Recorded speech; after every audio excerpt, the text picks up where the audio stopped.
खैरपुर भरिसां मुमताज़ कॉलोनी में ओड برادري तरफ़ां क़ाइमु कयल कम्यूनिटी हालत कब्ज़ा माफ़िया तरफ़ां कब्ज़ो करण वारे अमल ख़िलाफ़ मरियम तौब खां प्रेस क्लब ताईं एहतजाजी मुज़ाहिरो कयो वियो। ओड برادري जे अॻुवाणनि एहतजाज खां पोइ प्रेस कॉन्फ्रेंस कई। इन मौक़े ते काउंसलर अमीर चंद, काउंसलर लाल चंद ऐं ॿियनि साफ़िन खे ॿुधायो त 18 साल अॻु ओड برادري कम्यूनिटी हाल तामीर कराए ॾिनो वियो, जंहिंमें अॼु ॾींहं ताईं हू पंहिंजी मज़हबी पूॼा पाठ कंदा आहिनि। इन हाल में उन्हनि जूं मूर्तियूं पिणु रखियल आहिनि। हींअर कब्ज़ा माफ़िया अॻुवाण वहीद गोपांग ऐं ॿिया हथियारनि जे ज़ोर ते कब्ज़ो करे गोपांग برادري पंहिंजी औरतूं विहारे छॾियूं आहिनि। क़मोटी हाल मुमताज़ कॉलोनी में असां जेको अॼु खां 18 साल अॻे अदी नफ़ीसा छा ठाराए ॾिनो, पर उन में असां इबादत कंदा आहियूं।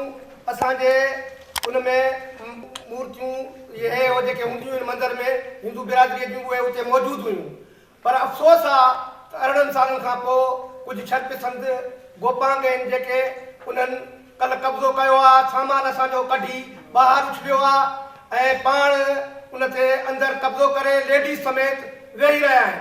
हुन सिंधी वॾे वज़ीर से मुराद अली शाह ॿिनि वसवारनि खां तहफ़ुज़ ऐं इंसाफ़ जी घुर कंदे चयो त कम्यूनिटी हाल ते थियल कब्ज़ो ख़तमु करायो वञे। विज़िट कयो अवामी आवाज़ मीडिया ग्रुप जी वेबसाइट awamiawaz.pk